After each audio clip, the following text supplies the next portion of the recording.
So when I first started writing this video and I was trying to decide what direction to take it in, I always kept the thought at the back of my mind, okay Francis, handle this tastefully. Because the subject of the film we're going to look at today should be handled tastefully. It's about school shootings, one of the worst things plaguing the United States right now, with a stupidly simple solution that the overwhelming majority of the population wants and will likely never receive, all while the rest of the world looks at us like this. With this awful epidemic that makes children and adults alike terrified to leave their houses, the people at the Daily Wire took note of this, and they sat down to think of what they could do to help this problem. And after minutes of deliberation, they finally came up with a solution to exploit the problem even further, this time in an ammosexual kiddie pool version of Die Hard.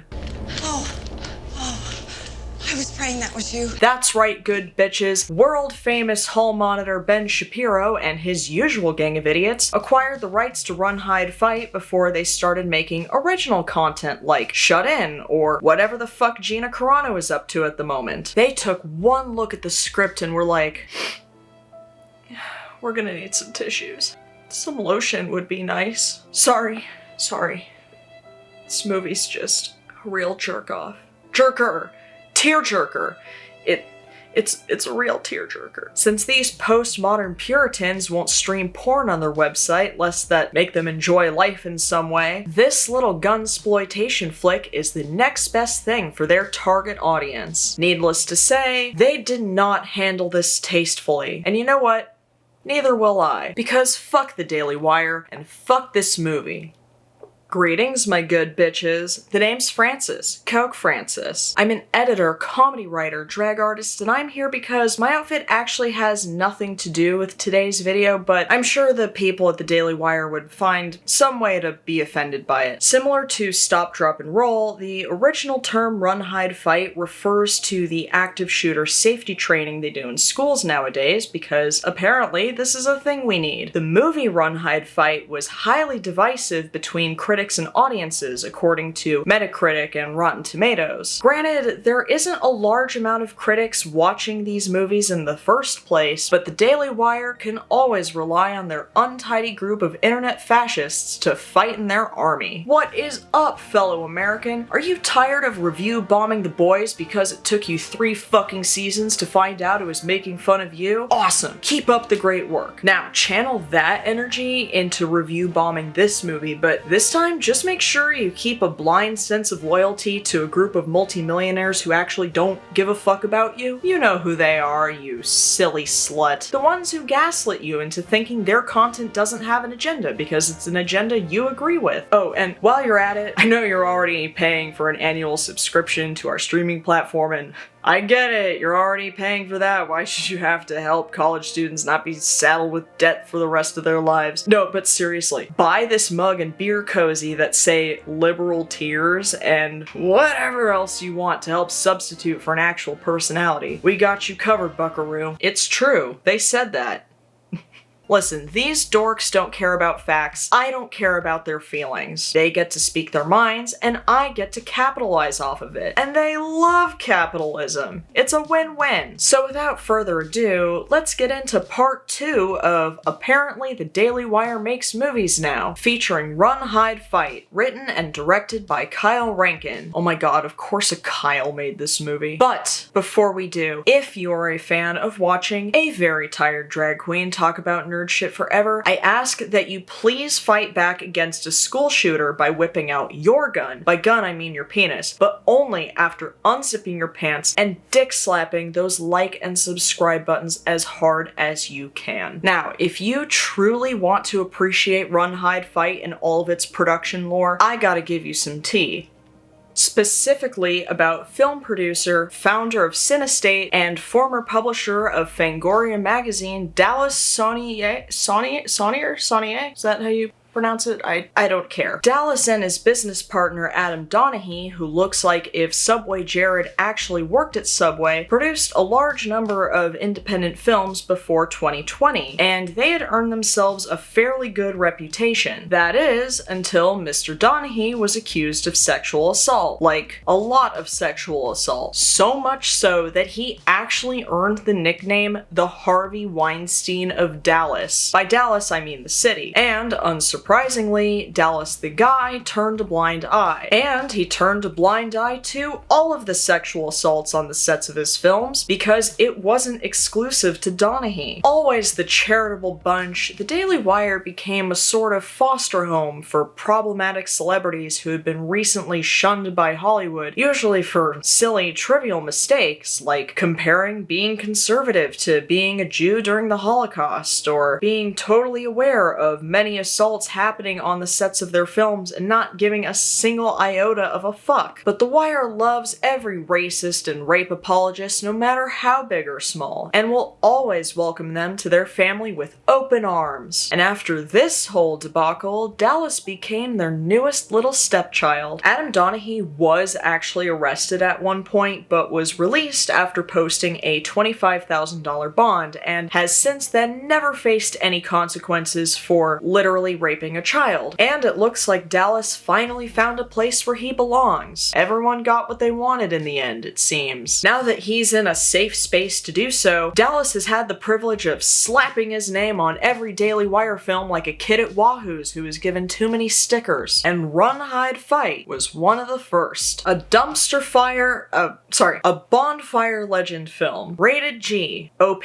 Let's get loud. Immediately, we start with a shot of this young woman holding a rifle at our faces. So let the amosexual gene screaming begin. Here we go! Her name is Zoe Hull, and her dad is teaching her how to hunt deer. Just 'cause. Bam! A fucking bullet rips off part of your head. Your brains are laying on the ground in little bloody pieces. Her dad is trying to justify killing this animal and tries to convince himself that he is still a good person, but is interrupted by Zoe doing the caveman technique on the poor thing's fucking skull. I certainly have no idea how this scene will factor into the rest of the film. Oh, and another fun fact. That deer was actually killed. It was a real deer, and they killed it. Now I ask you, would you give a fuck what kind of pants the son of a bitch who shot you was wearing? Anyway, then we see Zoe talking to her mom, except she's not talking to her mom because her mom has passed away and she's trying to deal with it. Which is sad, yes, but the fact that she's talking out loud to this person and seeing them next to her isn't a sign of grief, it's literally a sign of schizophrenia. But carry on. Dad is struggling to cope too, and the movie tries to earn some more audience brownie points by mentioning that he's a veteran. We also meet Zoe's token black friend slash Urkel clone named Lewis, who I'm sure will be a trusty sidekick at all times. Oh, and she friend zones him hard, like every chance she gets, as if they met last week. Sorry,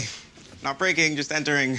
I just can't imagine why there aren't more conservative comedians. You know what? I've decided to take a different approach with this video compared to my last one, because at the end of the day, it is 100% their right to express any conservative values here. In fact, I'm gonna encourage it. I want to see just how deep they're willing to dig into their values with their unlotioned elbows. They got everything they wanted to release their own content on their own streaming platform where they would be safe from criticism, or, as the kids say these days, a, safe space. They have full license to shove their principles down my throat as they please, so I will be judging this film based on how willing to double down they are. So come on, guys. Shock me. Offend me. Trigger me. Show this leftist queermo with rainbow hair what you're really made of. Conserve-explain to me what a woman really is. Force those tears out of me that you love drinking. That way, I'll always be inside you. Bet you didn't think about that, did you? I mean, What are you, gay? They get mooned and harassed by a jeep full of assholes in red caps, ironically. But Zoe spits back at them because she's not like other girls. She talks back, and she knows how to use a gun, and she is extremely unlikable. Lewis yells Stay woke! at them after they run him off the road, and I have no idea what this is supposed to mean other than we can never allow conservatives to use throwaway jokes in movies ever again. Zoe spots another ne'er-do-well in a van that I'm sure we'll see later, staring him down the way Clint Eastwood looks at his Hispanic neighbors. Apparently it's senior prank day at this high school, and all of these almost adults are running around with water guns and streamers and bras. You know, like all almost adults. I have not had my morning coffee because the teacher's lounge was filled from floor to ceiling with balloons. These are the people who conservatives think should have assault weapons. Fair maiden, wilt thou accompany me to the promenade? Okay, look, I was a theater kid in high school. I know how insufferable theater kids can be. I also know that they all fucking hated Shakespeare, and I know that this scene was written by someone who has never met a theater kid in their entire life. The most unrealistic part of this movie is that this actually worked for this nerd and his prom date said yes. I'm really loving all these guns and shooting things, Easter eggs sprinkled throughout, because they're not actually Easter eggs, they're just giving away exactly what's going to happen in the movie. So far, I can't believe how progressive this movie is. The people at the Daily Wire complain about the term ableist, yet here they are, making the perfect movie for blind people. Poor old Lewis snuck a cute little prom ask in Zoe's locker, which she does not handle well. Now that's the Wire I know and love. Girls and boys could never go to a prom just as friends because, I mean, what if that interferes with any potential procreation? Just as Lewis tries to justify his prom proposal, which he shouldn't have to do at all, Zoe's just a major cunt, we're finally introduced to our wacky ragtag group of school shooters, who have already created a few explosions before they even got coffee this morning.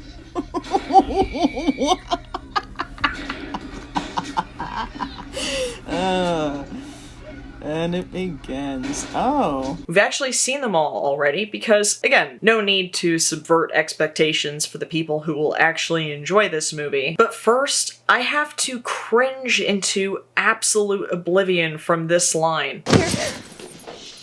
You got studs on, girlfriend. First up, we get Little Mr. Mom Said It's My Turn on the Xbox, the 30-something who fires the first round of shots. Then we get the girlfriend who bumped into Zoe earlier, Little Miss Stormfront clone. Then we get Little Mr. I'm angry because I'm 20 and still have an egg allergy. Finally, we get the leader and joker of the pack, Little Mr. We Live in a Society, and oh, hello there. I know he just came out of the van and said, Trigger warning. which would normally make me cringe into oblivion, but Oh no, he's hot! hang on a second.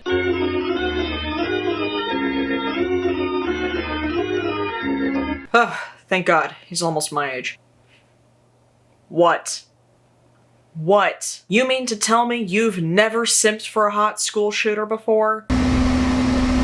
God, isn't eco-friendly technology just the worst? Obviously, this excludes the people actively being held hostage here, but for nearly half the movie, nobody else in the school lifts a finger. Nobody gets help, nobody runs, nobody calls the cops, nobody fakes a death, nothing. Most of them don't even believe it, or don't care. You know, like real conservatives. So far, the ashy elbows at the Wire have really dug deep into their conservative values. Great job, guys. Just do as we say, quickly and without question, or else, well, you know.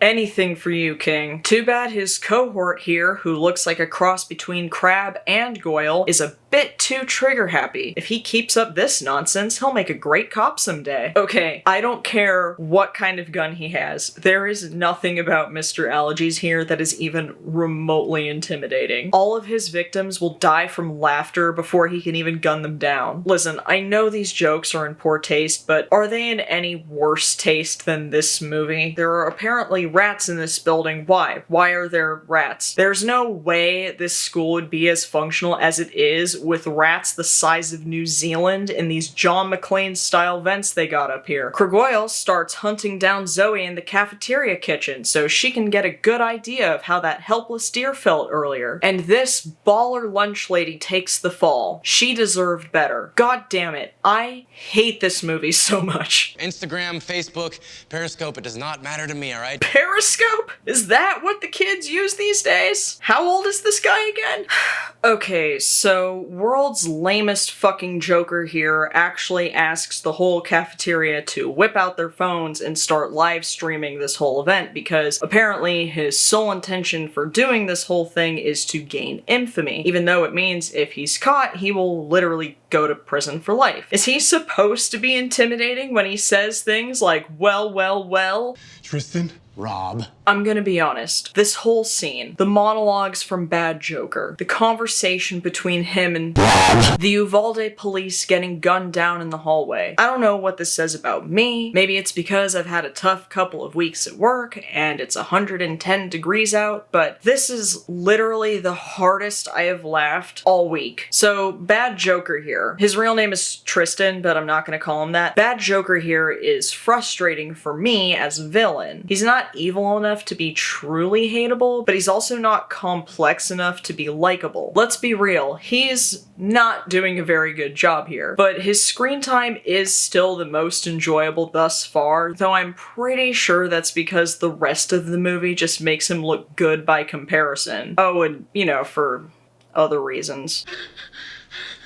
Oh wow, this is the Uvalde Police Department. They are literally portraying gunless security as pants pissers. Except the Uvalde Police did actually have guns, and they still did nothing. It's not that hard to build a wall. Just in case you forgot what side these people are on. Oh my god, so apparently this entire class and many others did not hear any of the gunshots or screaming or whatever because here they are just sitting pretty learning about their Texas history. Our heroine has been helping to evacuate people and pulls the fire alarm because again, nobody in this school, including the people who are not even affected by this situation, are capable of doing anything. So even though the fire alarm sounds and they all hear a gunshot, they decide to go back into their classrooms. Yes, really. At first I thought, oh, that's why this took place on Senior Prank Day. Everybody thinks this is a prank, nobody thinks it's actually real. But Senior Prank Day is literally never mentioned again for the rest of the movie. These people are just idiots, and I hope they die. Thankfully, we got this guy on the way who actually knows how to handle a hostage situation and has a cool hat, but the roads are congested because of all the fires that these pricks started earlier. Also, you know how at airports they'll always warn you about unattended packages? Well, now they're real, because this one just exploded. I can't tell if this movie was made by someone who's seen too many movies or not enough movies. So this is Zoe's, like, third hallucination of her mom. I'm still waiting to see how the thing with her mom actually is going to tie into the rest of the story and isn't just an excuse for Zoe to be a complete cunt to everyone. She's just like, hide, in case Zoe couldn't think of that herself. So is she actually saved by her schizophrenic delusions? Either way, she gets caught up in a shootout with Little Miss Stormfront. Wonder if they'll make out or do something interesting for once. Oh, nope. Just shot her in the head in a room full of senior prank balloons. Good thing she had that deer as a dry run. Meanwhile, Bad Joker racistly swaggers into his Spanish class and you know what? This guy is actually doing a phenomenal job here because in dialogue alone, he has managed to make himself aggressively unfuckable, which I truly did not believe was possible. Props! He really took a page out of the Cinestate playbook because he then makes the hot Spanish teacher strip at gunpoint, all while Lewis films it. In fact, he's filmed the whole thing because that's what Bad Joker wanted, but now it's starting to get weird. Seriously, how sexually repressed are these people? Oh yeah, and Bad Joker apparently, killed his mom. Why is this movie convinced that 4chan users make compelling villains? God allows the wicked to do their wickedness. Oh yeah, why's that? So they can be judged. Of course, this wouldn't be a Daily Wire movie without a healthy dose of scripture porn. Now, Zoe's being chased by Mr. Allergies, who reveals that his quirk was that he was bullied 5 years ago. My god. Hey, I can relate to the days where I was beat up for being gay and then I decided to murder my entire school. The poor little fellow. So far, the most exciting part of this movie was seeing Zoe bash him with a fire extinguisher, which, shocker, isn't a gun. This guy is the reason we need to bring back bullying. Everyone laughed at me naked! Did they also tell you you look like Andre the Giant with dwarfism? And all I know about her is that she liked horses. I can't tell which would be worse, going down in school history as the guy who held the whole place hostage, or dying after only being known as that girl who likes horses. Zoe's plan of revealing Bad Joker to the police has failed, so now he threatens to kill someone every 5 minutes unless she reveals her face to him. And of course, everyone begs her not to go, but she does, because she has a gun, and that is the point the movie is trying to make, and the only point the movie will try to make. So Zoe is giving Mr. Allergies here a pep talk because he seems to be the only one capable of a redemption arc that is not earned at all. All I can think about is that she probably got COVID after shooting this scene, and he definitely got a boner. Zoe, America,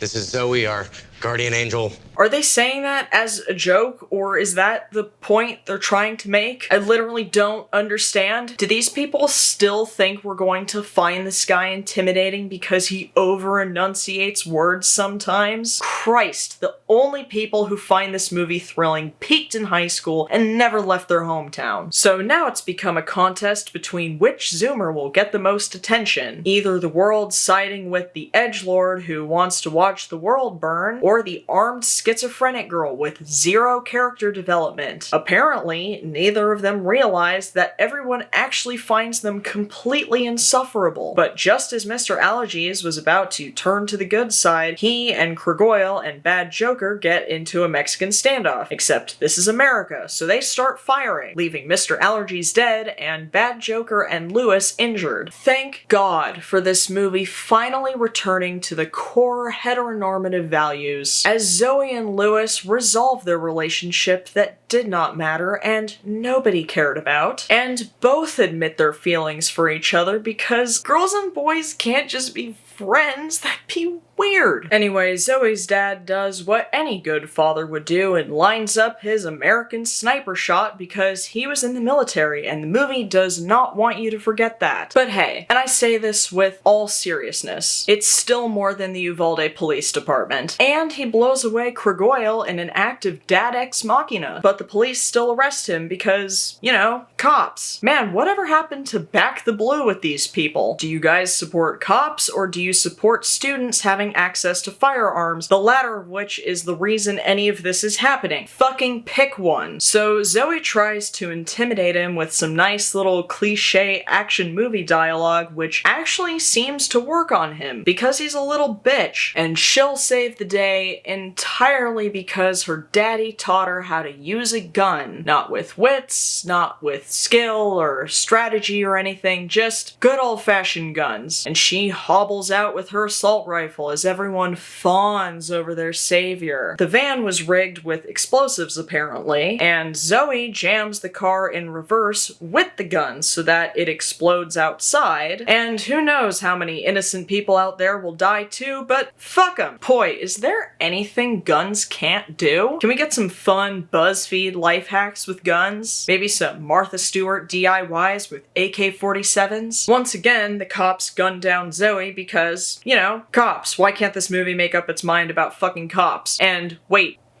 is that Lewis? Is Lewis just dead now? I mean, of course he is. Why would this movie allow the token black character to live and be happy with the protagonist as either a friend or a girlfriend? Or live at all? Why should any of the subplot involving their somewhat friendship and not romance have any kind of payoff at all? There might not be enough time for long, drawn-out action sequences. So the head sheriff tells Zoe that Tristan died in the explosion. Sorry, Bad Bad Joker that Bad Joker died in the explosion, which is obviously not true because she sees the little prick run into the forest. But before she goes after him, she mends her entire relationship with her dad that nobody cared about in a matter of seconds. And he keeps money in a box in the forest somewhere? What? How old is this kid again? What does he need the money for? None of this was motivated by money at all? The fuck? Well, it's time to wrap up this little movie with the only setup and payoff that makes sense, which is her going from killing a deer to killing this weirdly attractive school shooter. God damn it, why did they have to have such a hot school shooter? And blood flows out of his mouth in a way that is almost identical to the Joker. You know, just in case you didn't know who this character was meant to be similar to or anything like that. Right in the kitchen. She delivers some more cliche action movie dialogue in this guy's dying moments, and then misses hitting his head with this rock, all because he moved slightly. But ever the tenacious spirit, she literally just gives up and allows him to bleed out. I'm sorry, I can't describe this scene without laughing. And we end on a nice aerial shot showing everything that we just saw before. Good lord. And that, my good bitches, was Run, Hide, Fight. A movie so bad it made me feel as if I had never seen a good film in my entire life.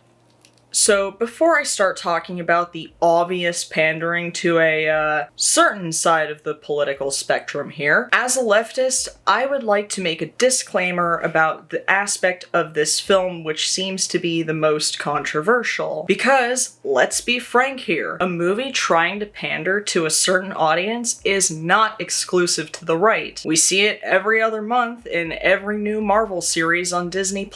Now, I like Marvel most of the time. I've enjoyed most of the series that they've put out so far. I definitely don't think they have an agenda the way that the Daily Wire has absolutely convinced themselves that they do. And look, if you hated Miss Marvel, like if you're one of those people who actually, like, hated it, just admit you hate watching Muslims have fun. But it's still painfully obvious that Disney is trying to pander to a supposedly progressive crowd. It's exactly the kind of corporate identity politics that The Boys satirizes with Vought International. If they just hop on the social justice bandwagon to prove that they care about women and queer and trans communities and people of color, they think everyone will just look the other way and forget that they're just another soulless corporation. And Disney is the mother of them all. Pretending to care about disenfranchised groups has proved to be profitable, so they're gonna ride that shit into the sunset. Well, it did get better,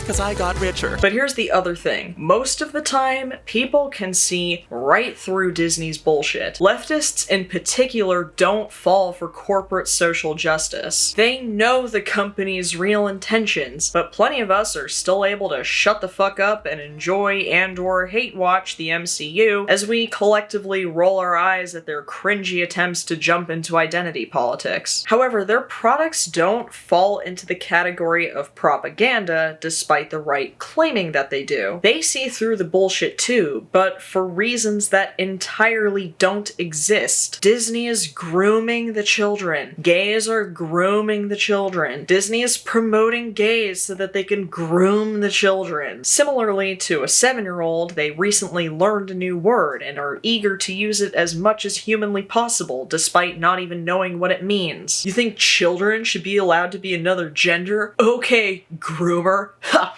Gotcha, snowflake. Bet that cut deep. All the guys at the office tell me I should do comedy. Still, they eat that shit up. They ate up Run, Hide, Fight harder than Ben Shapiro has never eaten his wife's P-word. This movie appeals to a certain demographic, but the target audience can't see through the bullshit. They don't see it as having an agenda because it's an agenda they agree with. It's a boring, predictable, pedestrian action movie about children and guns and children using guns and tells them exactly what they want to hear. How could they not love it? Hence, the seemingly accurate critic reviews versus the audience reviews who will defend this movie to the grave. It could be the best or the worst movie on the planet, but its fans won't defend it on the grounds of artistic merit. It's simply because they agreed with it. And not just that they agreed with it, that it's contrarian to the views normally held by Hollywood. None Not that contrarian thinking is inherently a bad thing. In many cases, it can be an extremely beneficial thing, but there has to be a valid reason for it. They're just contrarian for the sole sake of being so. Like a 7-year-old. No matter what good thing comes out of the left, you can always count on the right to do mental gymnastics to be anti whatever that good thing was, simply because it came from the other side. We're seeing it now with people getting mad over other people not being saddled with college debt for an eternity. And you know what? All of that could be forgiven. All of it. If the movie Run, Hide, Fight just wasn't so fucking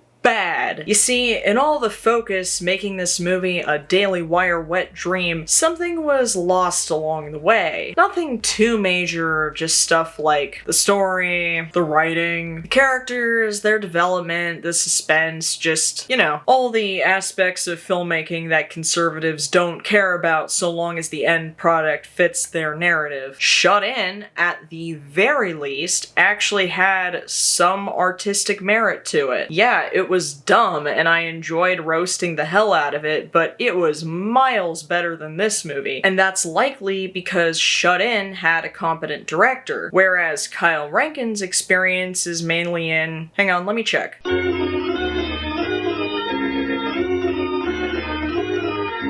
Okay, it looks like he's written and directed a lot of short films. That's perfectly fine. I've written and directed a lot of short films myself. No shame in that. But it doesn't change the fact that some unknown white guy pitched the idea of, dude, what if we did a terrible rehash of Die Hard, but within the setting of one of the most horrific tragedies plaguing our nation today? But like, we won't bother with adding any kind of like nuance or commentary to interfere with the action. And then people were like, oh my god, yes, go off, King. It's safe to say that despite the tragic situation that these characters were in, I did not give a single solitary fuck about these brats played by 30-year-old men and women, or their equally useless adult counterparts. Any and every opportunity for character development was squandered in screen time of either Zoe barking orders at her fellow students like a good Apple cop, or Bad Joker going off about his manifesto that he probably keeps in an empty monster can. Absolutely nothing happened throughout to make Zoe make up with Dadums besides her schizophrenic delusions of her mom, saying things like, run, or hide, or fight.